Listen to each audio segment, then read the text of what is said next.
Hello students, आज की video में हम यूनिट 1 स्टार्ट कर रहे हैं लीनियर अलजेब्रा का। Unit 1 is sets, functions and fields.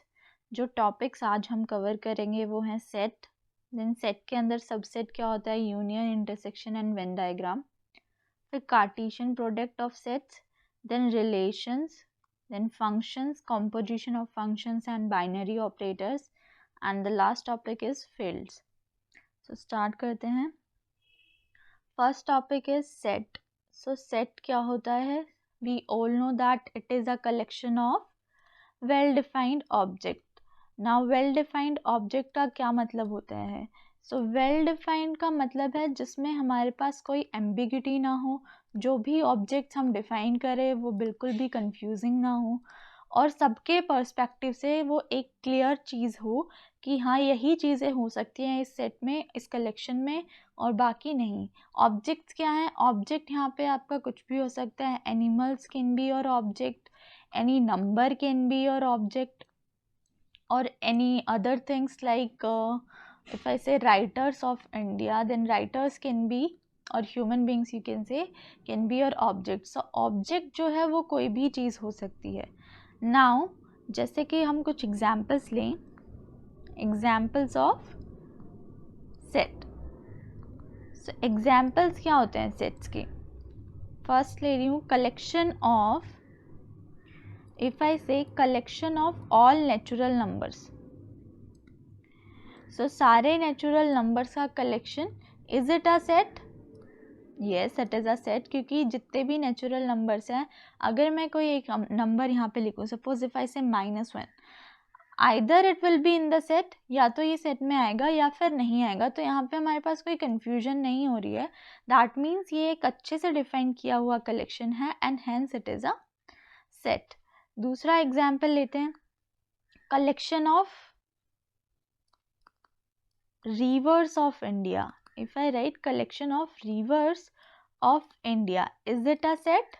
yes, absolutely it is a set। why? क्योंकि rivers of India में हमारे पास यहाँ कोई confusion नहीं है। अगर आप कोई भी river का नाम लिखोगे, either it will be in this set or it will not be in the set। so यहाँ पे confusion नहीं है।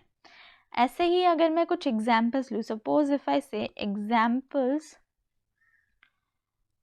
of not a set, ऐसे कलेक्शंस के एग्जाम्पल लिख रही हूँ जो कि सेट नहीं होते हैं। फर्स्ट सपोज इफ आई से collection of best players. Now collection of best players सिर्फ इतना ही है। इस कलेक्शन में हम अपने अपने हिसाब से अपने बेस्ट प्लेयर्स को ऐड कर तो सकते हैं, बट वो कलेक्शन जो बनेगा वो वेल डिफाइन नहीं होगा। क्यों? क्योंकि सबका कलेक्शन डिफरेंट होगा। अगर मैं कोई भी बेस्ट प्लेयर का नाम लिखूँ, सपोज एनी बेस्ट प्लेयर, सो उस बेसिस पे आप क्या बोल सकते हो, आपके हिसाब से हो सकता है कि वो बेस्ट प्लेयर हो, बट इट मे बी कि आपके फ्रेंड के हिसाब से वो बेस्ट प्लेयर नहीं है। तो यहाँ पे हमारे पास कंफ्यूजन आ रहा है कि हम उसको रखें या ना रखें। तो इस वजह से ये जो कलेक्शन है ये एक वेल डिफाइंड कलेक्शन नहीं है और ये एक सेट भी नहीं है। Next topic is representation of sets. So हम सेट्स को कैसे रिप्रेजेंट करते हैं? नाउ रिप्रेजेंटेशन के हमारे पास दो मेथड होते हैं। सेट्स को रिप्रेजेंट करने के लिए we generally use two methods. First is roster form, second is set builder form. Roster form और सेट बिल्डर फॉर्म। अब रोस्टर फॉर्म में क्या होता है? अगर मैं फर्स्ट वाले की बात करूँ, that is our roster form. So roster form में हम एलिमेंट्स को लिखते हैं कर्ली ब्रेसेस के अंदर। Suppose if I right a set ए, जिसमें कि एलिमेंट्स जो हैं वो हैं 1 2 3 4 एंड 5। तो अगर मैं किसी सेट को ऐसे रिप्रेजेंट करूं कि मैं उसके सारे एलिमेंट्स को कर्ली ब्रैकेट्स के अंदर लिखूं, तो वो क्या होता है? Roster form. और इस सेट के इस फॉर्म में लिखने के टाइम सेट में हमें ऑर्डर नहीं मैटर करता। दैट मीन्स कि अगर मैं इसी सेम सेट को ऐसे लिखूं 5 4 3 2 1, ये भी ठीक है और ये भी ठीक है। तो order doesn't matter here in roster form. So पहली चीज़ क्या है कि हम रोस्टर फॉर्म में लिखते कैसे हैं? तो in roster form all elements of set are listed, the elements are being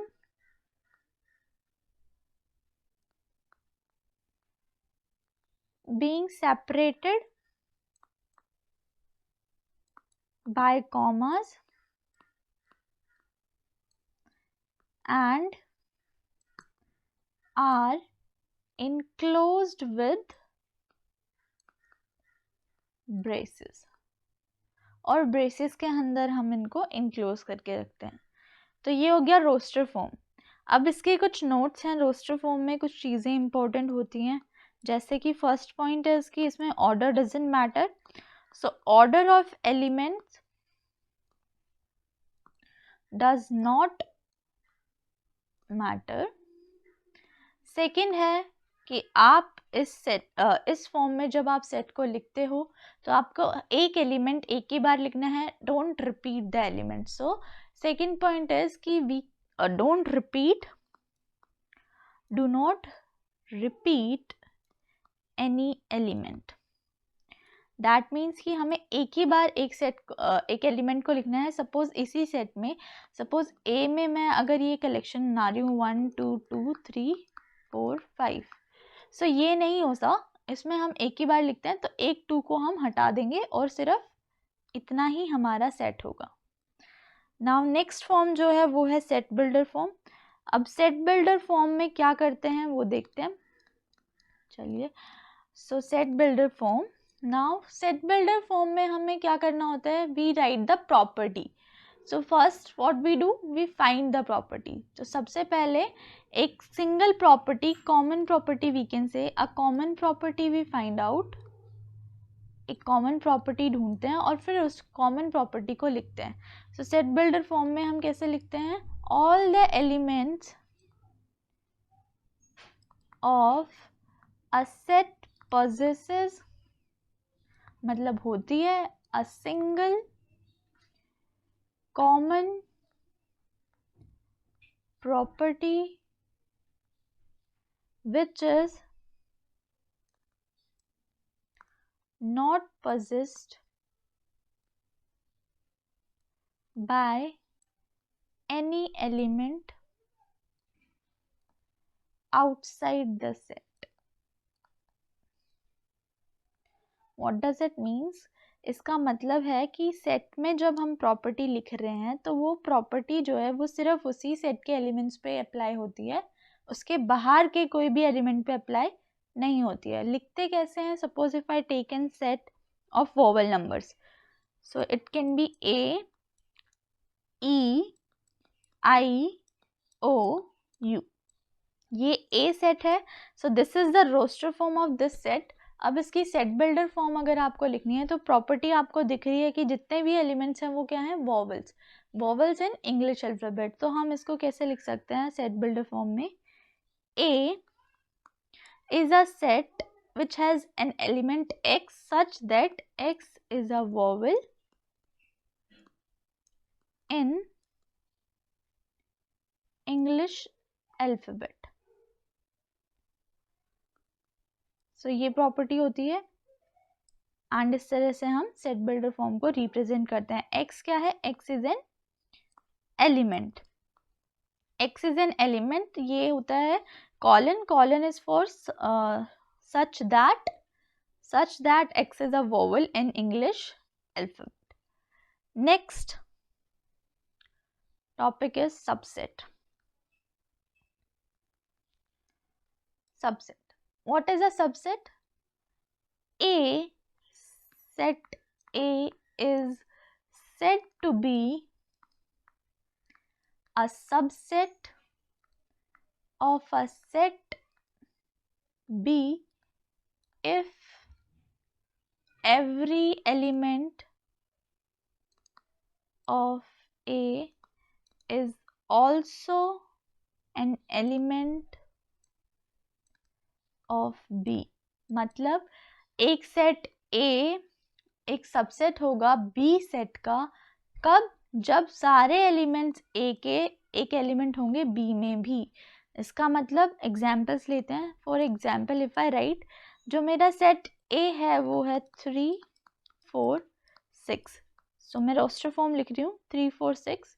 set B is 1 3 5 6 7 and 9. अगर हम सेट A के एलिमेंट्स को देखें that is 3 4 and 6 and set B के एलिमेंट्स हैं 1 3 5 6 7 9. सो 3 is in the both sets.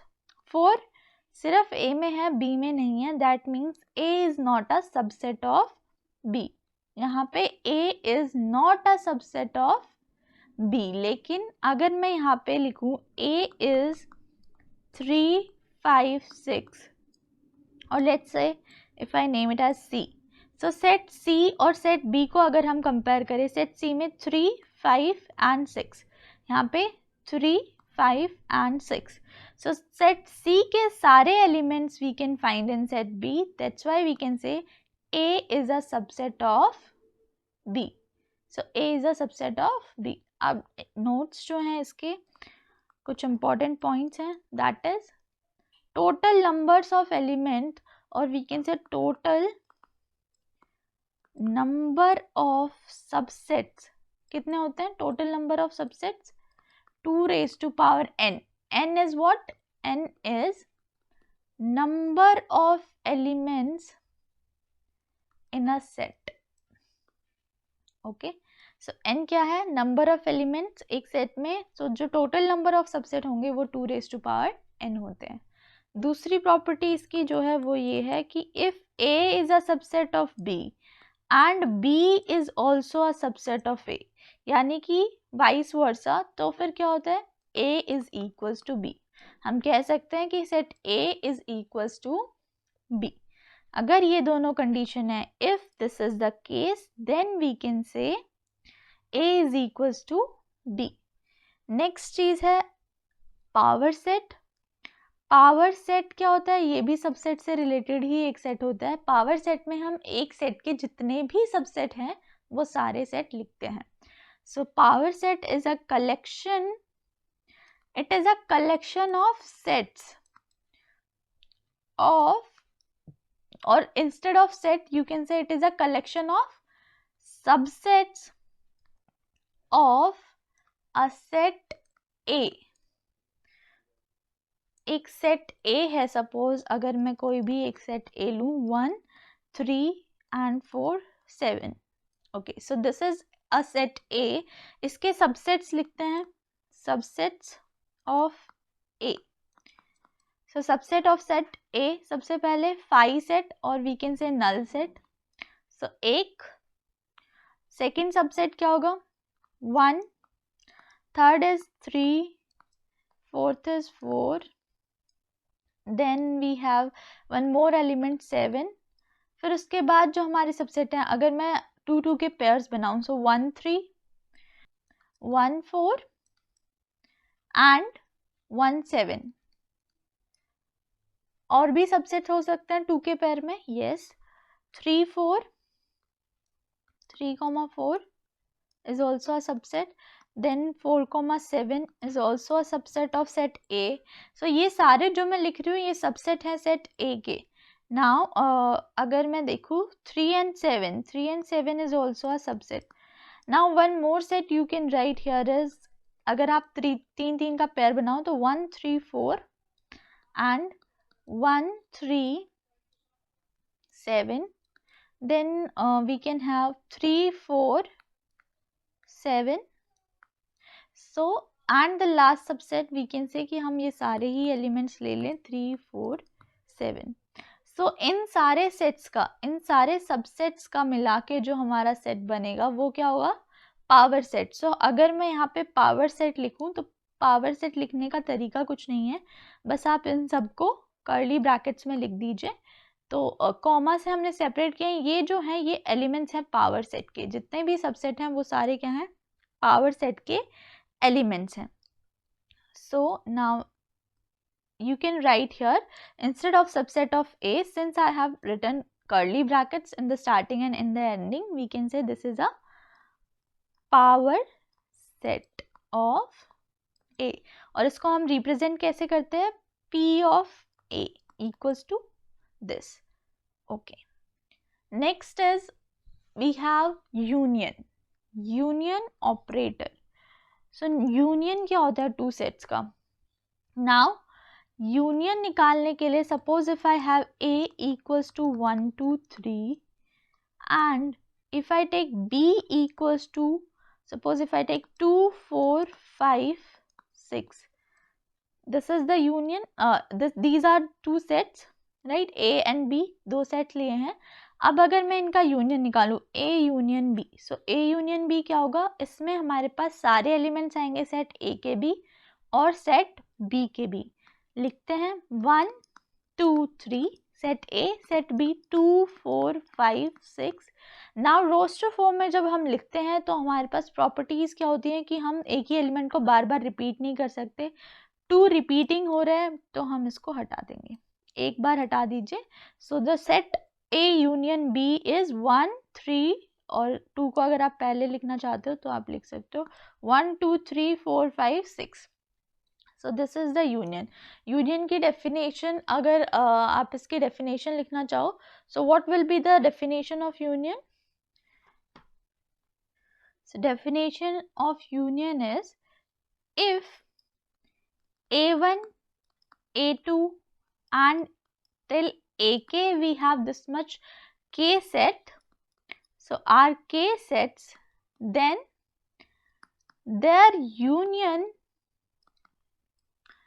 A1 union A2 union till AK is the set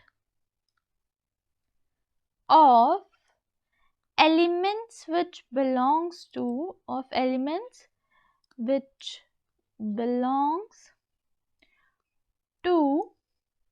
at least one of these sets. That means कि जो elements आएंगे union में वो at least किसी एक इन set में से किसी एक सेट में तो ज़रूर आएंगे, ज़्यादा में भी आ सकते हैं. सो हम कैसे लिखेंगे A1 union A2 union AK is equals to X और X पे हम कंडीशन क्या देंगे, such that X belongs to AI for I equals to 1 to K. इसका मतलब है कि जो X एलिमेंट पे होगा, मतलब जो X हमारा एलिमेंट है सेट A में यूनियन सेट में, वो क्या है, एक AI एलिमेंट है AI सेट का, यानी कि ith सेट का एलिमेंट है. वो I कहाँ से कहाँ तक है, 1 से लेके K तक. सो ith एलिमेंट का एलिमेंट है दिस.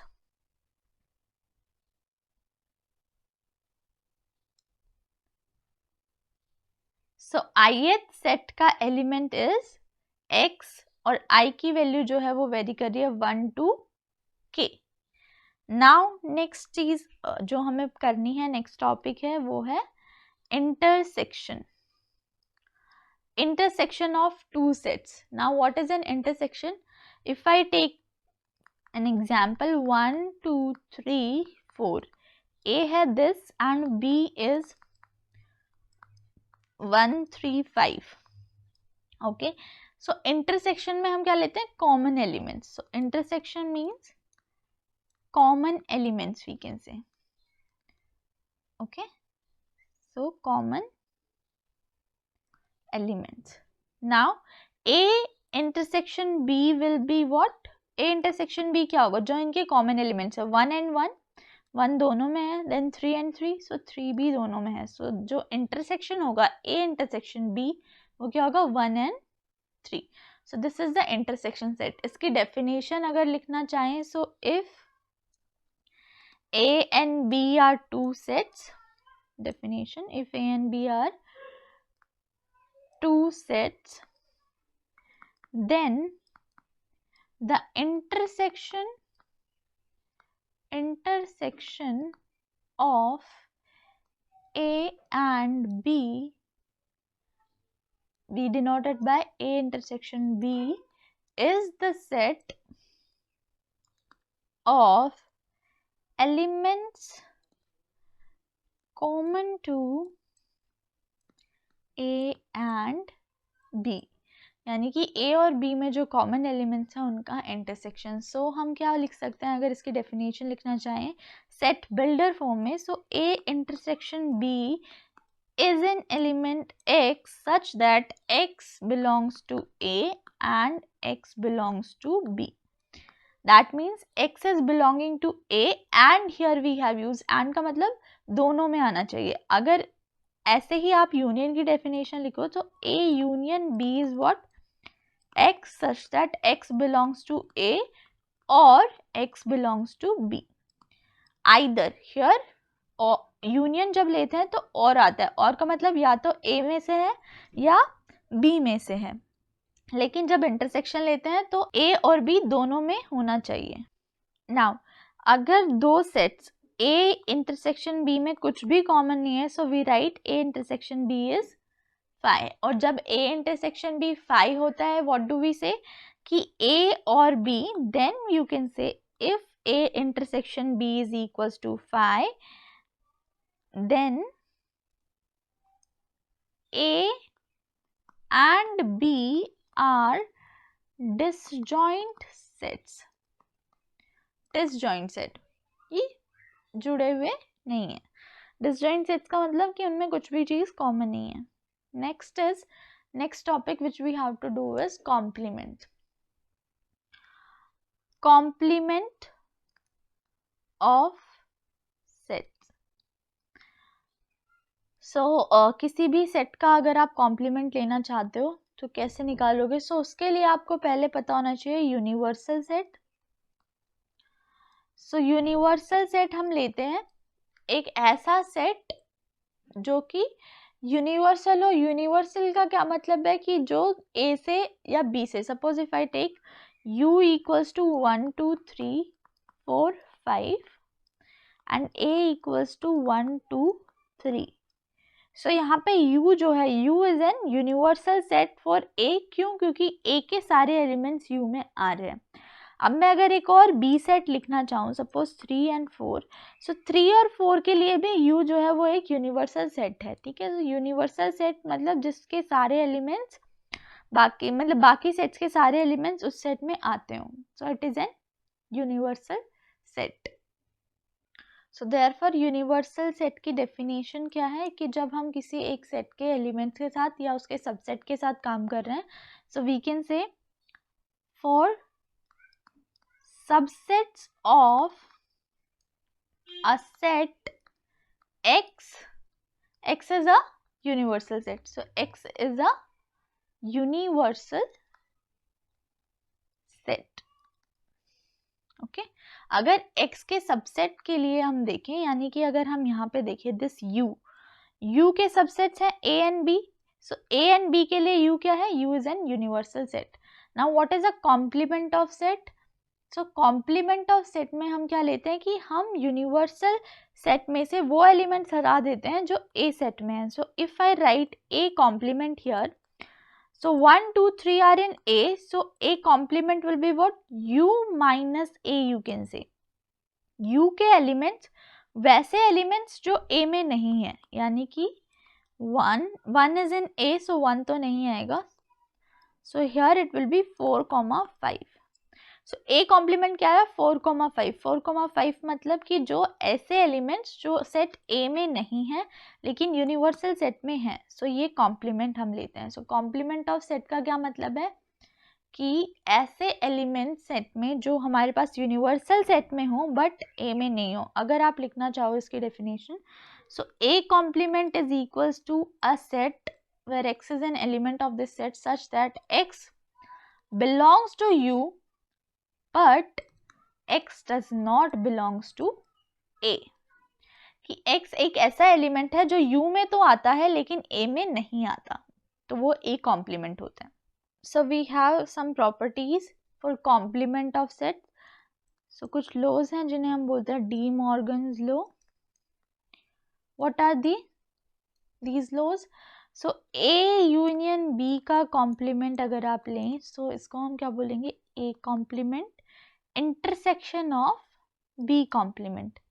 और कॉम्प्लीमेंट को रिप्रेजेंट करने के बहुत सारे तरीके हैं। You can write a complement like this, और A complement, like simply writing A and C at the top, then A complement. So ये सारे तरीके से आप A complement डिफाइन कर सकते हैं. Now here if A union B का कॉम्प्लीमेंट हम लें तो A complement intersection B complement आता है. इसका क्या मतलब है? Suppose if I take A 1 2 3 4 and 5. If I take B equals to 3 4 6. So A complement, A union B complement. Left hand side, let's see. So left hand side is LHS, which is equals to A union B whole complement. So उसके लिए first we need to find A union B. So A union B क्या होगा यहाँ पे? अगर A union B निकालना है A, so A के सारे एलिमेंट 1 2 3 4 5, देन B के सारे एलिमेंट. सो 3 4 हम ऑलरेडी लिख चुके हैं, तो ओनली 6 हमारे पास बचा है. सो 6 हमने लिखा. सो this is a A union B. Now इसका हमें लेना है कॉम्प्लीमेंट. कॉम्प्लीमेंट लेने के लिए हमारे पास क्या होना चाहिए? Universal set. सपोज यहाँ पे हमारा यूनिवर्सल सेट जो है वो है समथिंग 1 2 3 4 5 6 7 8. ओके, ये यूनिवर्सल सेट है.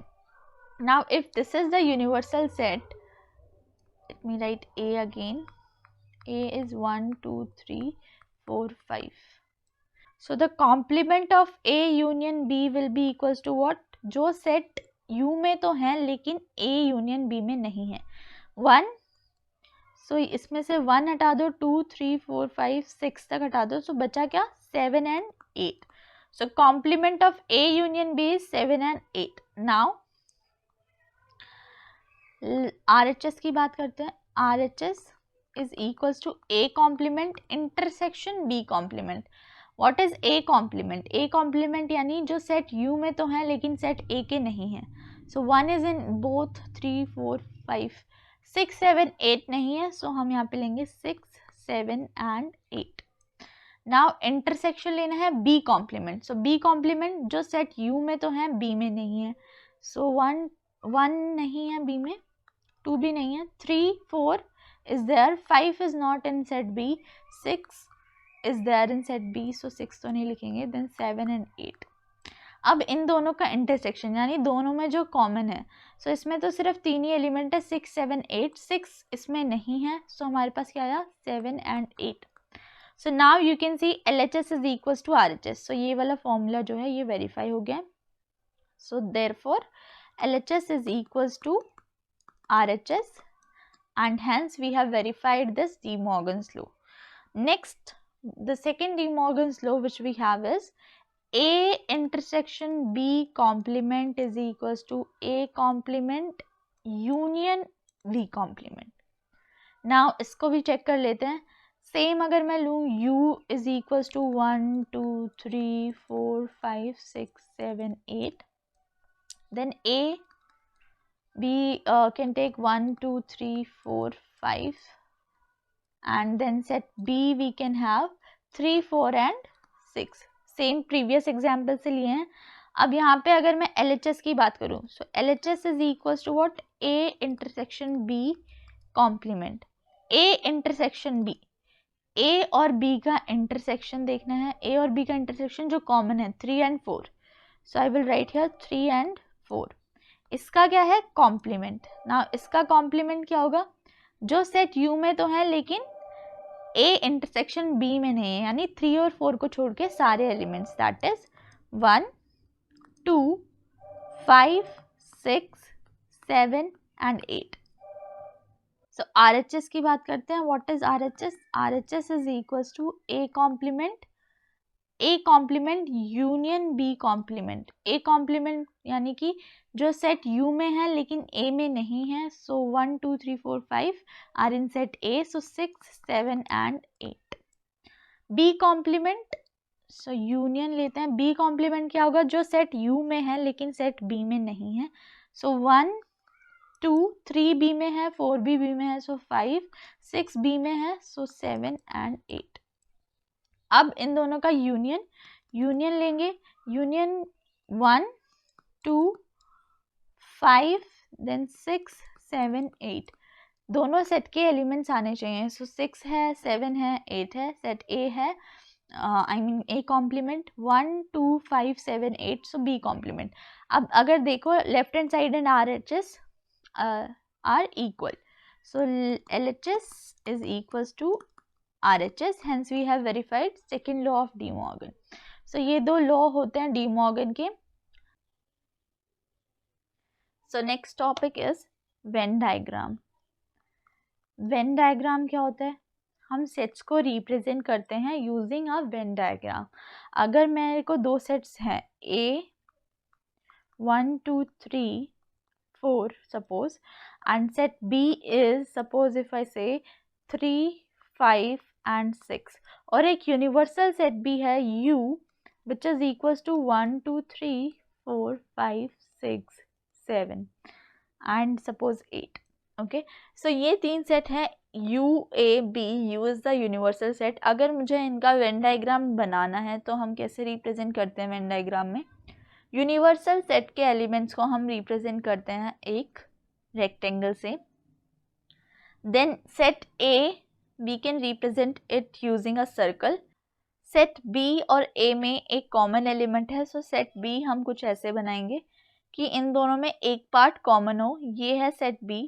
अगर मैं इनके एलिमेंट्स को रिप्रेजेंट करूँ तो इनके जो एलिमेंट है सेट A में दैट इज़ 1 2 4 3 हम यहाँ पे लिखेंगे बिकॉज 3 जो है वो कॉमन है. And then 5 and 6. So set B में 5 और 6 भी हैं. जो बचे यूनिवर्सल सेट के वो हम इस रेक्टेंगल में कहीं भी लिख सकते हैं. तो बचा क्या है? 7 एंड 8. सो 7 8. सो ये जो हमारी रिप्रेजेंटेशन है ये इन तीनों सेट्स की है. इससे हम बोलते हैं वेन डायग्राम. अगर हम डी मॉर्गन्स थ्योरम को रिप्रेजेंट करना चाहें that is A union B complement is equals to A complement intersection of B complement. अगर इसको वेन डायग्राम से प्रूव करें सो देखते हैं. Left hand side is equals to what? अगर इसका वेन डायग्राम बनाएं, union, this is A, this is universal set. Set A ये है set B.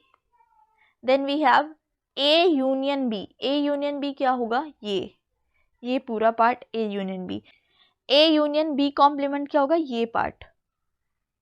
Accept this A union in the universal is the A union B complement. So ये part हमारा क्या है? Red से जो मैंने डिनोट किया है ये है A union B complement. So ये हमारा वेन डायग्राम है. अब राइट हैंड साइड का वेन डायग्राम बनाते हैं. राइट हैंड साइड में क्या है? A complement intersection B complement. So सबसे पहले U बनाते हैं. U universal set. Then A बनाए, this is A. B, this is B. Now A complement. A complement क्या है? A को छोड़ के बाकी सारा part, this one A complement. ना B कॉम्प्लीमेंट क्या है? B को छोड़ के सारा पार्ट. सो ये हमारा B है, इसको छोड़ के सारा पार्ट यानी कि ये जितना भी पार्ट और जितना भी एरिया हमारा इस वेन डायग्राम में है वो क्या है? B complement. सो अगर मैं A complement intersection B complement represent करूँ तो दोनों का कॉमन पार्ट. सो सेम वही चीज़ें कॉमन आ रही हैं कि यहाँ पे सिर्फ येलो लाइन है, यहाँ सिर्फ B लाइन है. सो ये कॉमन नहीं है. जहाँ पे हमारी दोनों लाइन्स हैं यानी येलो एंड ब्लैक, तो वो एरिया क्या होगा हमारा? Intersection.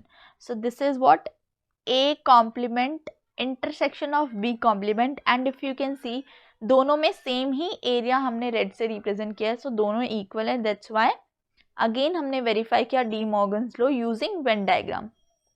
Next topic is Cartesian product. What is Cartesian product? A cross B. Suppose if we have two sets, so Cartesian product of sets क्या होता है? Suppose if I write A cross B से हम इसको represent करते हैं और A cross B एक सेट होता है. दैट मीन्स कार्टेशियन प्रोडक्ट भी एक सेट होता है. उसको हम रिप्रेजेंट कैसे करते हैं? X, Y. सो ये ऑर्डर्ड पेयर का एक सेट होता है जिसमें हमारे पास ऑर्डर मैटर करता है. पहला एलिमेंट X है, दूसरा एलिमेंट Y है. कैसे ऑर्डर होना चाहिए? जो हमारा X है वो A से होना चाहिए और जो Y है वो B से होना चाहिए. So X belongs to A and Y belongs to B.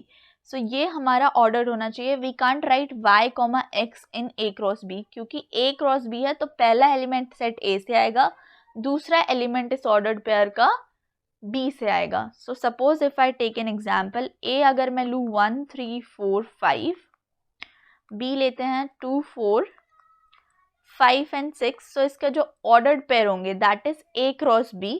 So a cross b किसके इक्वल होगा? a cross b will be equals to x comma y, जिसमें x कहाँ से आ रहा है? a से, और y कहाँ से आ रहा है? b से.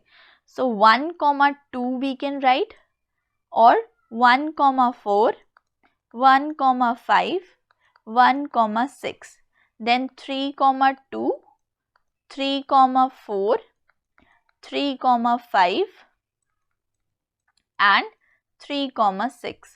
और कौन कौन से एलिमेंट्स आ सकते हैं इसमें? 4 comma 2, 4 comma 4, 4 comma 5, 4 comma 6 and 5 comma 2, 5 comma 4, 5 comma 5 and 5 comma 6.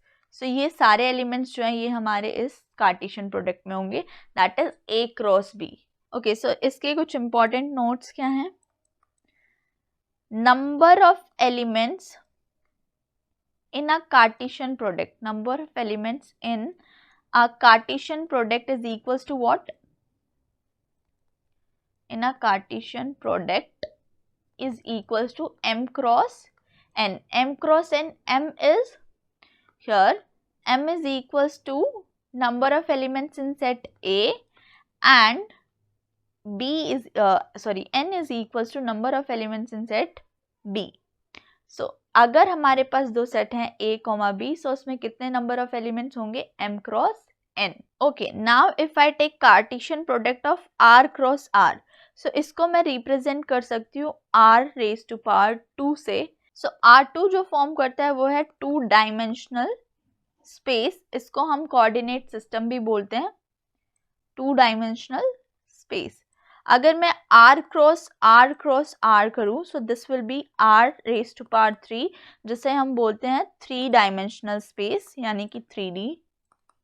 ऐसे ही अगर मैं n टाइम्स मल्टीप्लाई करूँ, दैट मीन्स अगर मैं कार्टेशियन प्रोडक्ट करूँ r का n times, that will be r raise to power n, which represents what? It represents n dimensional space. Okay, next topic is relations.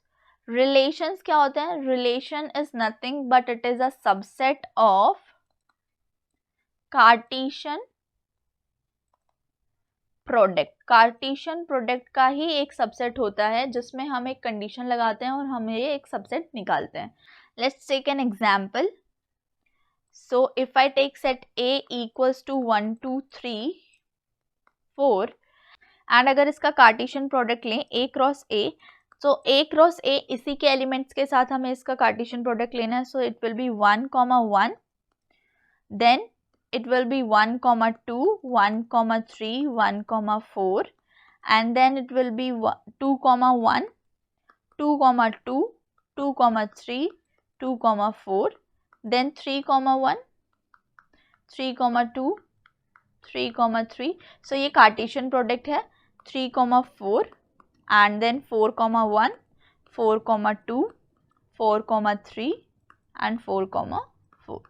Suppose R is defined from A to A, where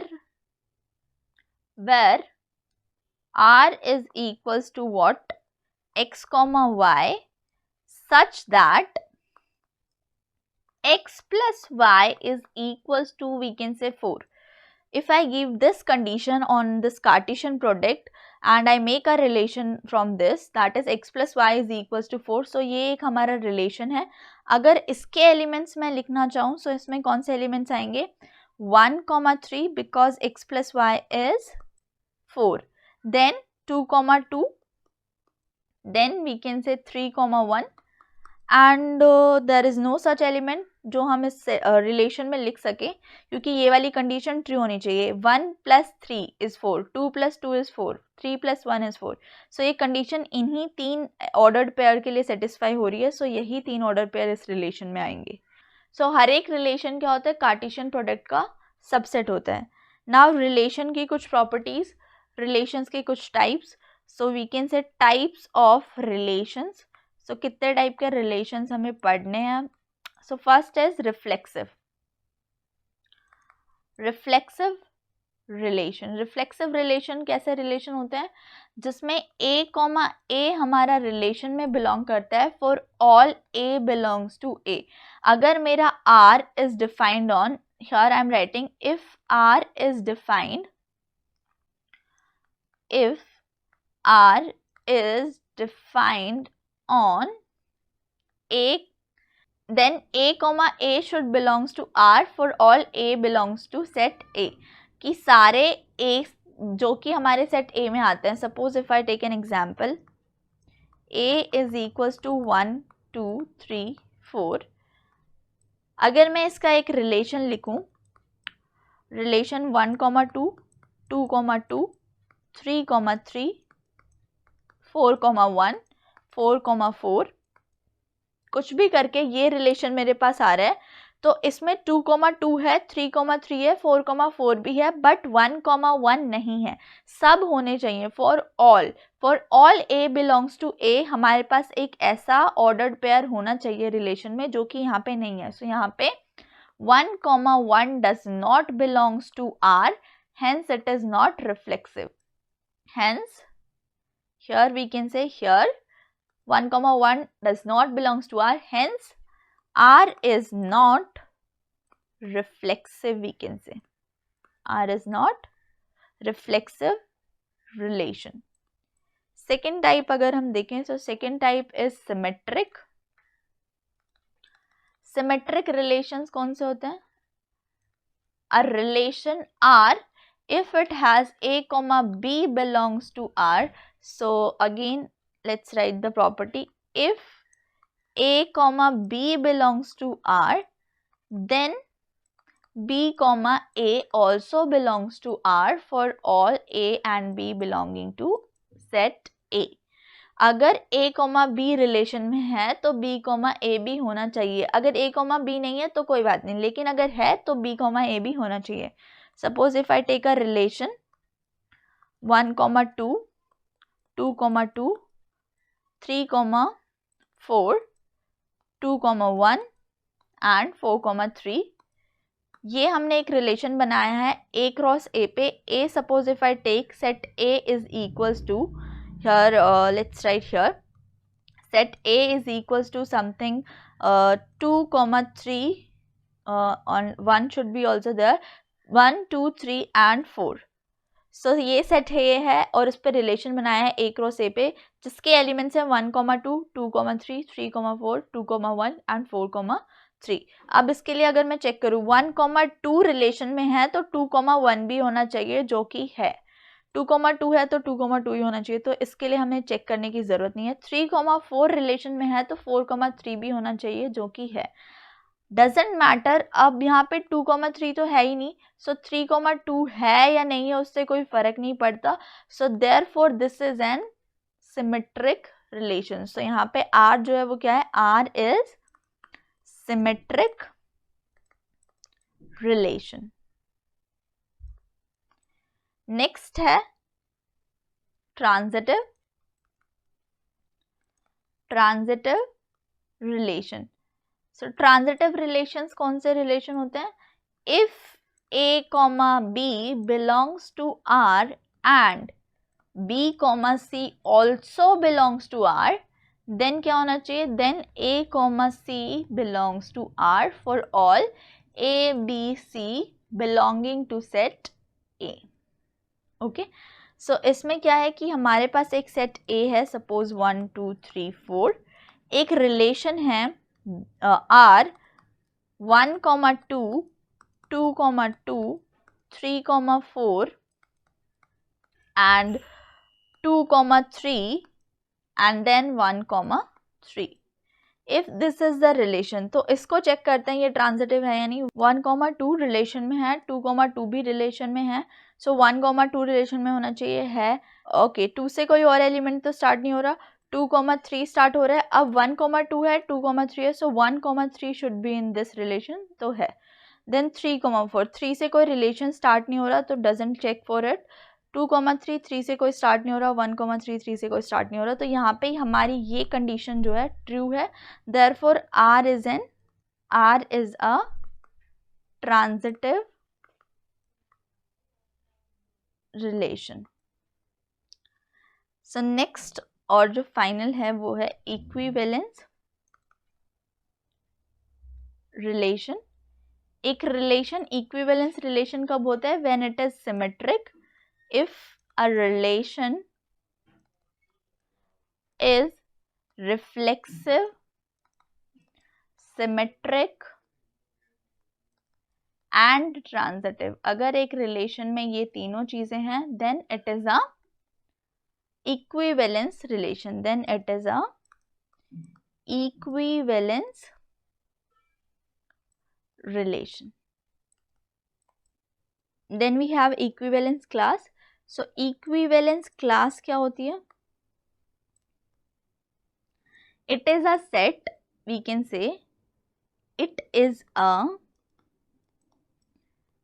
set of the elements related to A. तो इस set को, इस class को हम क्या बोलेंगे? SA. So SA is a class, we can say, अगर हम SA is a class of the elements which are related to A and where A belongs to in S. S is what? S is a set. So S is what? S is a set जिस पे हमने relation define किया है. So S is a set on which relation is defined. Relation is defined. So जिस पे हमने relation defined किया है वो set है S. SA is a set. SA is a set of elements related to A. You can say SA is the equivalence class of this set S for the element A. Next topic is functions. Functions क्या होते हैं? F is a function from A to B if for each element of set A there exists one unique image in set B. मतलब क्या है इसका कि एक relation F अगर हमारे पास है A to B, वो फंक्शन कब होगा? जब उसकी एक इमेज होगी सेट B में. हर एक एलिमेंट ऑफ A की एक इमेज होगी सेट B में. For example suppose set A है 1, 2, 3 and set B is 4, 5, 6. So 1 is related to 6, 2 is related to 5 and 3 is related to 4. So ये जो रिलेशन है F from A to B, it is a function. क्यों? क्योंकि हर एक element की कोई ना कोई इमेज है और एक ही इमेज है, बहुत सारी इमेजेस नहीं है. अगर मैं कुछ ऐसा रिलेशन बनाऊं 1, 2, 3, 4, 5, 6, 1 की इमेज है 4, 2 की इमेज है 6, लेकिन 3 की कोई इमेज ही नहीं है, तो ये क्या है? This is not a function, क्योंकि हमारा एक एलिमेंट ऐसा है सेट ए में जिसकी कोई इमेज नहीं है. Then this relation is not a function. So functions क्या होते हैं? एक रिलेशन F A से B जिसमें कि हर एक एलिमेंट ऑफ सेट A की एक इमेज होनी चाहिए सेट B में, यूनिक इमेज एक ही होनी चाहिए. एक से ज़्यादा अगर इमेजेस हैं तो वो भी हमारा फंक्शन नहीं होता. मतलब कि अगर कुछ ऐसा फंक्शन है 4, 5, 6 सेट A सेट B से सेट B अगर कोई ऐसा फंक्शन है कि A first element that is 1 की ही दो इमेजेस हैं 4 and 5, then again this is not a function. लेकिन ऐसा हो सकता है कि यहाँ पे दो एलिमेंट्स की सेम इमेजेस हो, 1 और 2 दोनों की ही इमेज अगर 4 है, then this is a function, because यहाँ पे हर एक एलिमेंट की इमेज भी है और एक यूनिक इमेज है. यूनिक का मतलब एक ही इमेज है, एक से ज़्यादा इमेज नहीं है, then this is a function.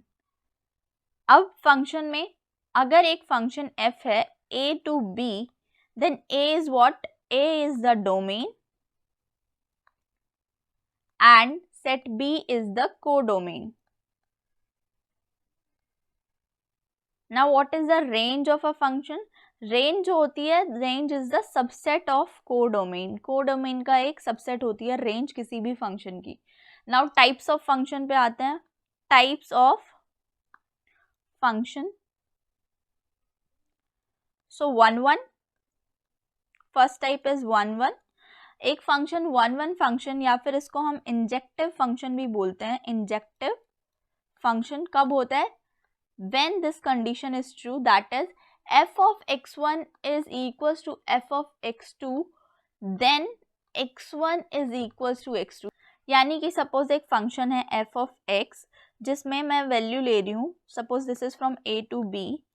f of x मैंने लिया, f of 2 is equals to 4 and f of suppose b लिया मैंने कोई element b, b is also equals to 4. तो कंडीशन क्या होनी चाहिए? If this is a 1 function, so 2 और b इक्वल होंगे, यानी b की वैल्यू जो है वो 2 होगी. सो ये तभी एक 1 फंक्शन होगा. अगर यहाँ b की जगह मैंने 3 लिखा होता, 3 यानी कि दो एलिमेंट्स की एक सेम इमेज है, तो ये 1 फंक्शन नहीं बल्कि ये क्या होता? many one function. Then it would have been a many one function. So अगर यहाँ पे b है तो b की value, if this is a 1 function, if fx is a 1 function is 1 to 1, then b is equals to 2. तभी ये possible है, else this is a many one function. So many one function तो समझ आ गया. Next is onto. onto function को हम surjective function भी बोलते हैं. surjective function. Now what is a surjective function? जिसकी कोडोमेन और रेंज जो है इक्वल है. इफ यू रिमेंबर, रेंज क्या होता है? Range is a subset of codomain. Range क्या है? सबसेट है कोडोमेन का. तो अगर रेंज इक्वल हो जाए किसी भी तरह से, if my range is equals to codomain, then my function is what? onto. Then function is onto. If this condition is true, then function is onto. And if this condition is not true, then we say the function is, then fx is an into function.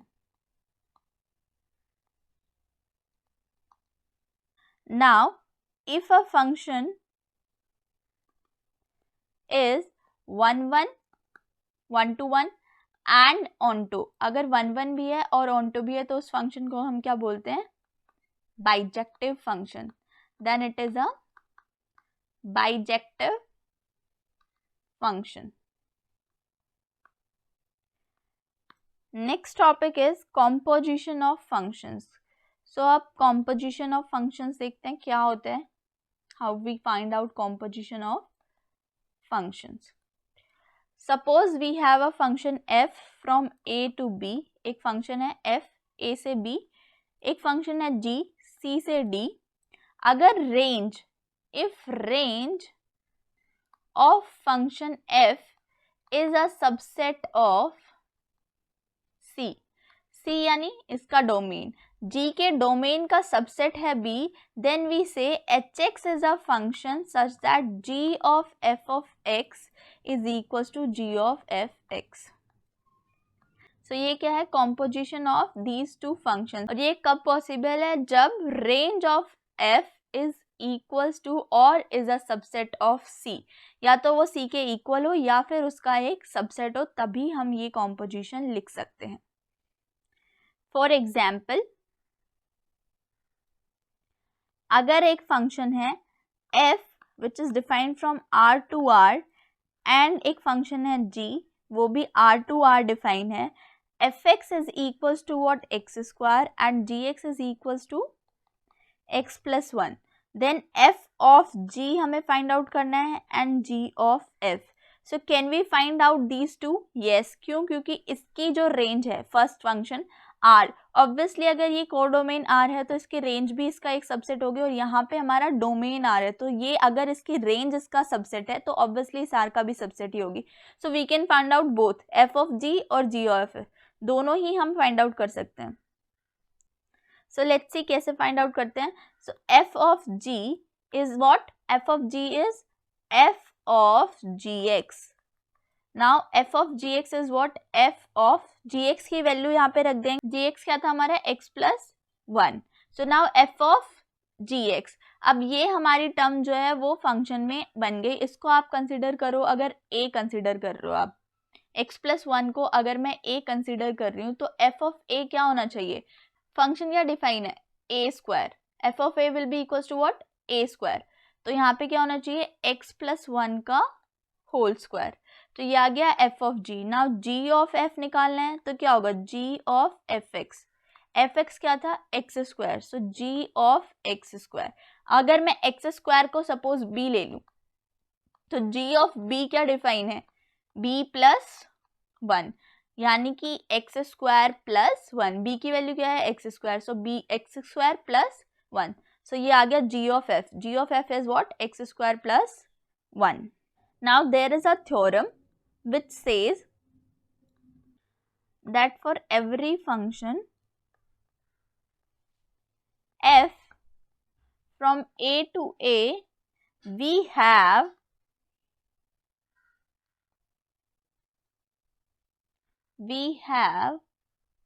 f of ia equals to f, or we can say ia of f is equals to f.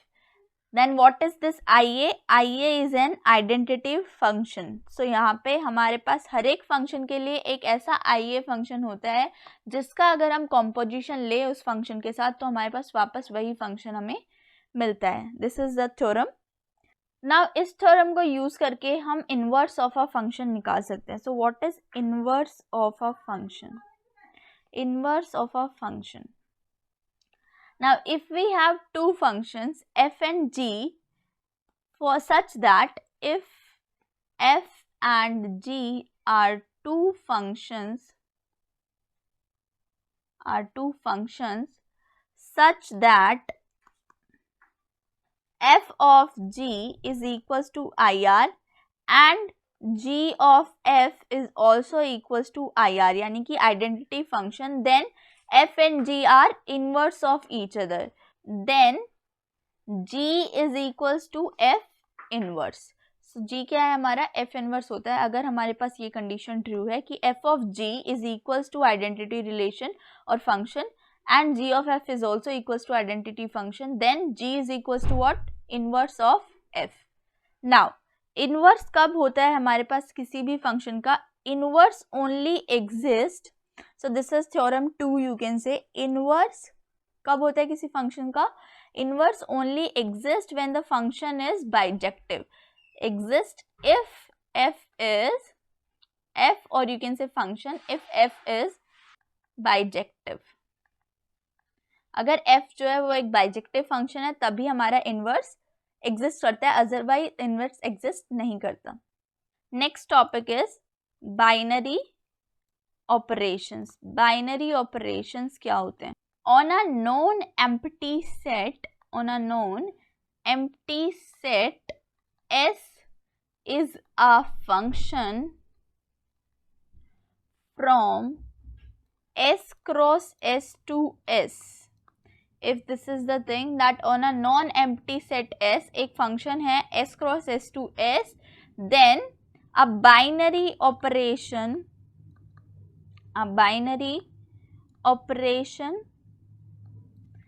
asterisk, this is the binary operation, we represent a binary operation like this, on a set S is said to be.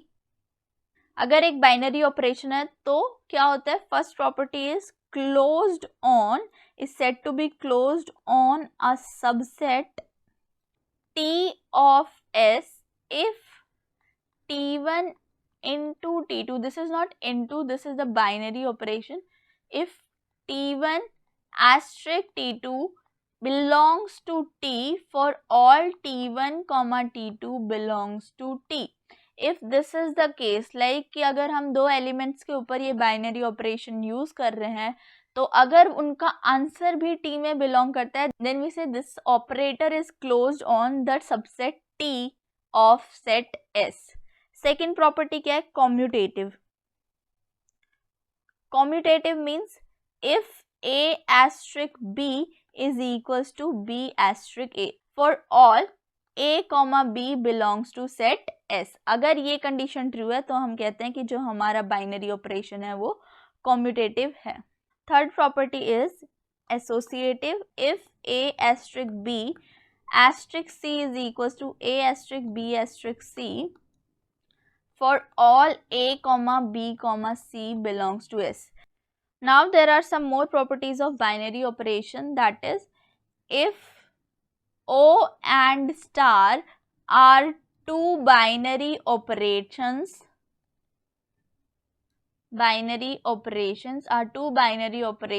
on a set S, we say that star is distributive over O if for all a comma b comma c belongs to S, we have the following property, that is a asterisk b of c is equals to a asterisk b of a asterisk c, or b of c BOC star A is equals to B star A O C star A। If ये properties true है then star is distributive over O। Next property is let star be a binary operation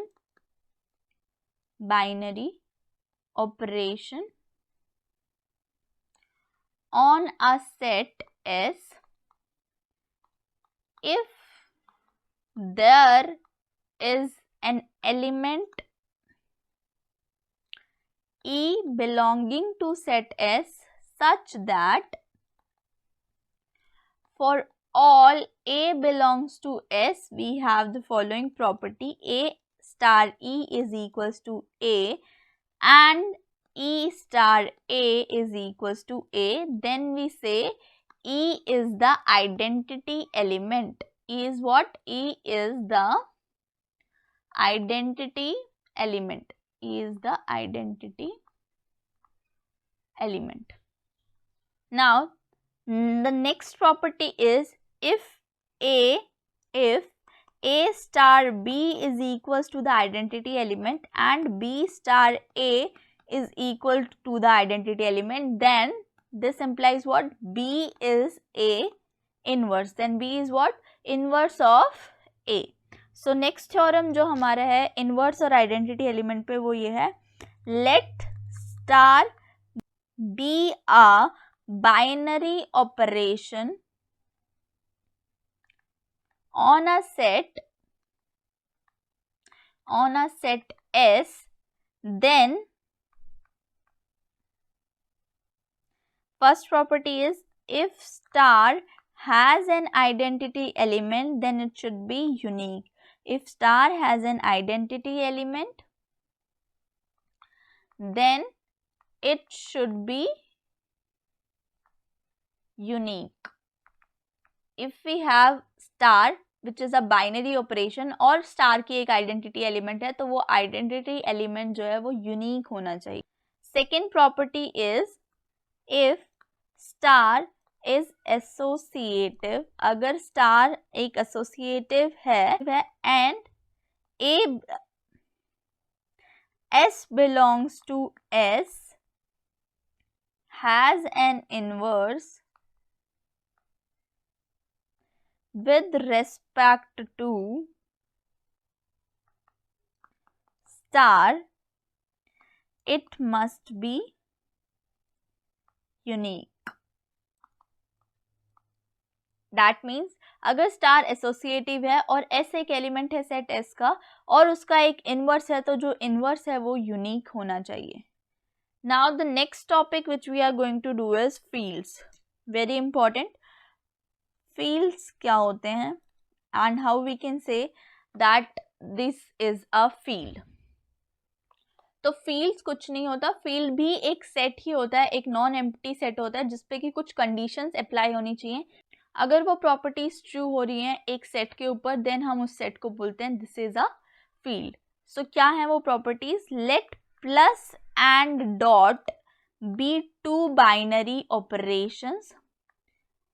plus and dot जो है वो हमारे पास दो binary operations हैं on a non empty set, on a non empty set F।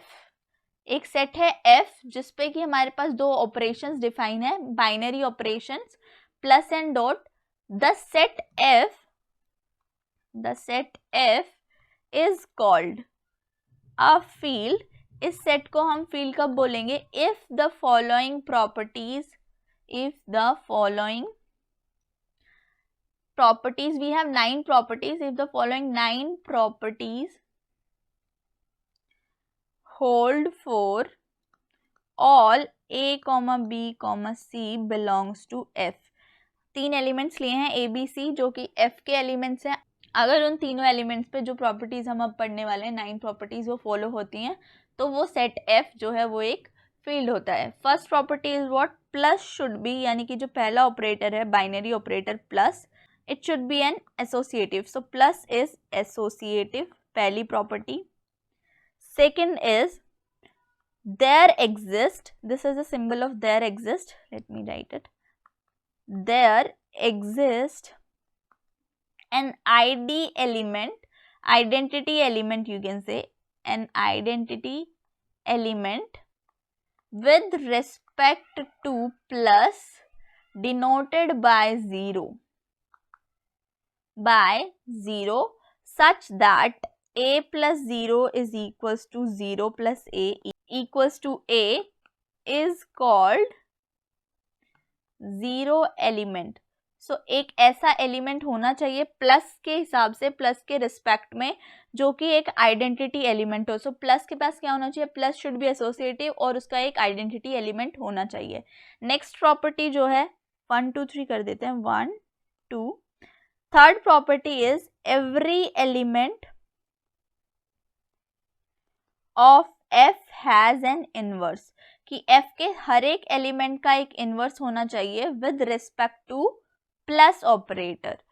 So plus के हिसाब से या फिर प्लस के रेस्पेक्ट में उसके पास एक इनवर्स एलिमेंट होना चाहिए हर एक एलिमेंट का। That means for any a belongs to f, there exists b belongs to f such that a plus b should be equals to 0 and it should be equals to b plus a। तो इसको हम क्या बोलते हैं? b क्या है हमारा? Inverse. और b is written as minus of a और negative of a and it is called inverse of a। So b क्या है? Inverse of a with respect to plus, you can say. 3 properties, plus should be associative, plus should have an identity element and plus के respect में हर एक element का एक inverse होना चाहिए। Next property is fourth property, plus is commutative.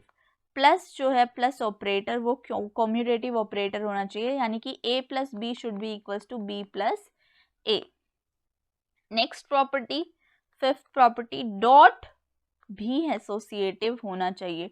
Dot is associative, that is a dot b dot c should be equals to a dot b dot c। now next property, sixth, dot का भी एक identity element होना चाहिए। So that is there exist an ID element और identity element with respect to dot। dot is an operator, so let me write in brackets dot, जिसको हम denote कर सकते हैं e से, denoted by e such that a dot e should be equals to e dot a equals to a। so dot के respect में भी एक आइडेंटिटी एलिमेंट होना चाहिए। Next property is seventh property की every element of F except zero has an inverse with respect to dot, यानी कि dot operator के साथ भी एक इनवर्स होना चाहिए, एफ के हर एक एलिमेंट का एक इनवर्स होना चाहिए except zero. So every element of f except 0 has an inverse with respect to dot for, that is for any a belonging to f except 0 there exists b belongs to f except 0 such that a dot b equals to e equals to b dot a. So b is what? B is inverse of a with respect to dot. B is inverse of a with respect to dot operator. So ये condition true होनी चाहिए. Next condition, eighth condition is what? Dot should be commutative. Dot भी commutative होना चाहिए. Dot is commutative. That is a dot b is equals to b dot a. ये condition भी true होनी चाहिए. लास्ट कंडीशन जो है ninth condition, that is dot is distributive over plus. Dot जो है यानी जो डॉट ऑपरेटर है वो डिस्ट्रीब्यूटिव होना चाहिए प्लस पे. That is a plus b dot c is equals to a dot c plus b dot c and a dot b plus c is equals to a dot b plus a dot c. If ये 9 properties true हैं तो हम किसी भी set को field बोल सकते हैं. प्रॉपर्टीज क्या हैं? दो ऑपरेटर्स होने चाहिए, दो बाइनरी ऑपरेशंस होने चाहिए सेट एफ पे, plus and dot, plus associative होना चाहिए, प्लस की एक आइडेंटिटी होनी चाहिए, प्लस का एक इनवर्स होना चाहिए और प्लस कॉम्यूटेटिव. सेम डॉट भी एसोसिएटिव होना चाहिए, उसकी आइडेंटिटी होनी चाहिए, उसका एक इनवर्स होना चाहिए एक्सेप्ट जीरो, एंड एक डॉट जो है वो कॉम्यूटेटिव भी होना चाहिए. चार चार दोनों की properties. Last property is dot should be distributive over plus. Dot जो है वो प्लस पे डिस्ट्रीब्यूट करना चाहिए, तभी हम एक सेट को फील्ड बोलते हैं अगर ये नो की नो प्रॉपर्टीज जो है हमारी ट्रू होती हैं. Next theorem is if f is a field, अगर f एक फील्ड है then for all a belongs to f, a dot 0 should be equals to 0. This is the theorem. Now एक और चीज होती है that is characteristics of field. So characteristics of field कैसे find out करते हैं? Characteristic of field f, that is इसकी definition है if for a field f there exist n belongs to natural numbers such that n a is equals to 0 for all a belongs to f, then the least such positive integer n is called the characteristic of field. Called the characteristic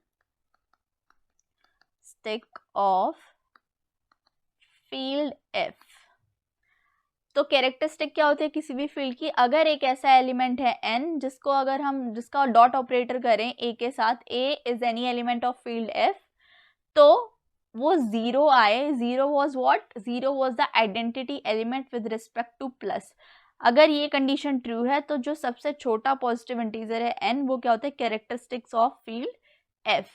अगर ऐसा कोई element exist नहीं करता, if no such element exist, positive you can say, if no such positive integer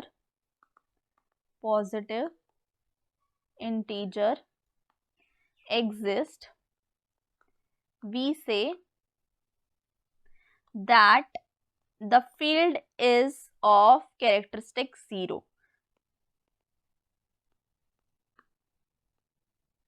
Characteristic 0. अगर ऐसा कोई positive integer exist नहीं करता तो फील्ड की कैरेक्टरिस्टिक 0 होती है। So unit 1 set functions and fields के सारे टॉपिक्स हमने कवर कर लिए हैं। दैट इज सेट्स क्या होता है, फंक्शंस एंड फील्ड्स क्या होते हैं, सेट में subset, union, intersection, Venn diagram, then Cartesian product of sets, relations, functions, composition of functions, binary operations and fields. So ये यूनिट 1 कंप्लीट हो गया ऑफ लीनियर अलजेब्रा। यूनिट 2 हम नेक्स्ट लेक्चर में करेंगे। So thank you for watching. Please like, share and subscribe to my channel.